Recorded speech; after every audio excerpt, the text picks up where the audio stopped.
Abdullahi ibn Ubay ibn Salul shine shugaban munafikai, ra'sul munafiqin. Kamar da aka sani a kissar Abdullahi ibn Ubay ya cutar da musulmi, musamman manzon Allah sallallahu alaihi wasallam, ya cutar da manzon Allah sallallahu alaihi wasallam sosai. Yayi barna da yawa, wanda kuma dama haka sha'anin su munafikai yake.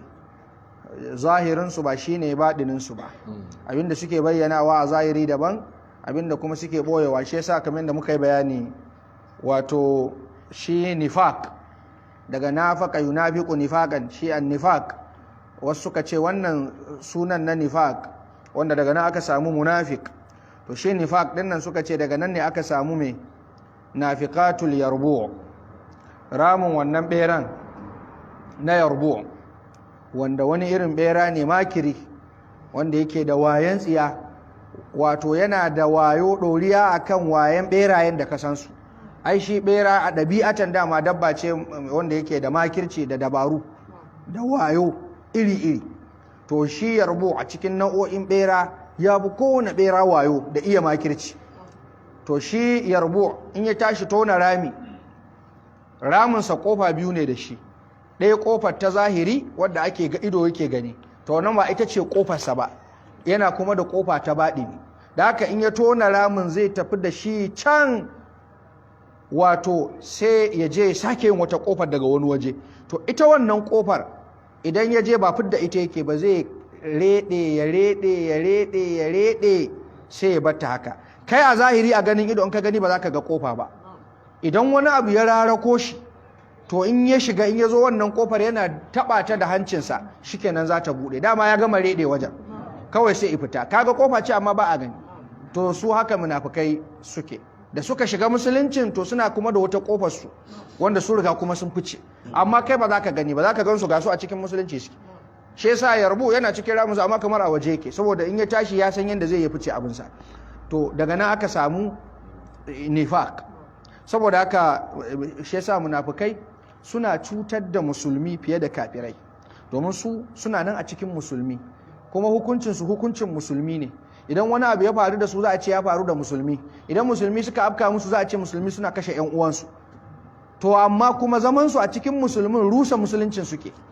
Shi yasa Abdullahi bin Ubay yayi barna sosai. Lokacin da ya mutu, ja abnuhu ila annabi sallallahu alaihi wa sallama faqal, ɗansa ya zo wajen manzon Allah sallallahu alaihi wa sallama, ya ce, ya rasulallah, ya ma'aikin Allah, a'atini kamisak, ba ni rigar ka ukaffinu hufi, dan na sa shi a ciki, na suturce shi a ciki.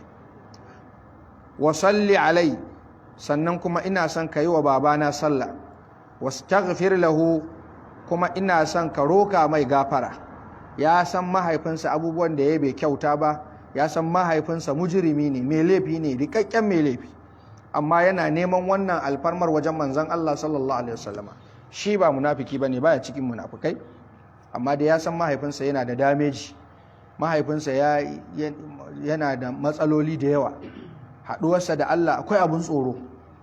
Da haka ya zo ya roki manzon Allah sallallahu alaihi wasallama cewa ya ba da rigarsa a mai likafani. Albarkar jikin manzon Allah sallallahu alaihi wasallama din nan zai iya sa shi ya samu ceto, zai iya sa shi ya tsira. Da haka yake ne. Sannan albarkar a ce annabi ne ya tsaya ya mai sallah, kaga wannan ba karamar daraja ba ce. Sannan annabi sallallahu alaihi wasallama ya roƙa mai gafara, wato wannan roƙon gafara na musamman ɗoriya akan sallah, domin ita kanta sallar ai roƙon gafara ce. To a'a, bayan sallah kuma ya roƙa mai gafara nema na musamman ɗoriya akan sallah da ya masa. Kuma duk wannan alfarmar manzo Allah sallallahu alaihi wasallam ya ce zai masa. Me yasa? Saboda ai wa ɗan kara. Akwai wanda kai baka tare da shi, amma akwai wani nasa kuma kuna tare. Shi in dan shi ne bai cancanci ka mai komai ba, amma yanzu shi kuma wannan nasa ne, ba zai ji daɗi ba. Ka san mutum da nasa, ba haka ba ne? Sai a hankali. Ko da ya san nasan bai kyauta ba, ko da ya san nasan bai cancanci wannan ba, amma kuma dai zai so a mai, zai so a mai. Shi kuma ubansa ne, ba yadda zai. Ko kowa ya ƙi shi, ya guje shi, shi ba zai guje shi ba. Manzo Allah sallallahu alaihi wasallam shi ya karantar da me birrul walidain, bin iyaye. to shi kuma dole ya yi duk abin da zai yi saboda uba ai ba wasa bane, mahaifi ba wasa bane, ko ya yake dai shi mahaifinsa ne ba yadda zai, saboda haka dole ya yi da'a, ya yi biyayya, ya yi duk abin da zai na kyautata mar, kuma in yana da yadda zai yi kwato shi ya ceto shi zai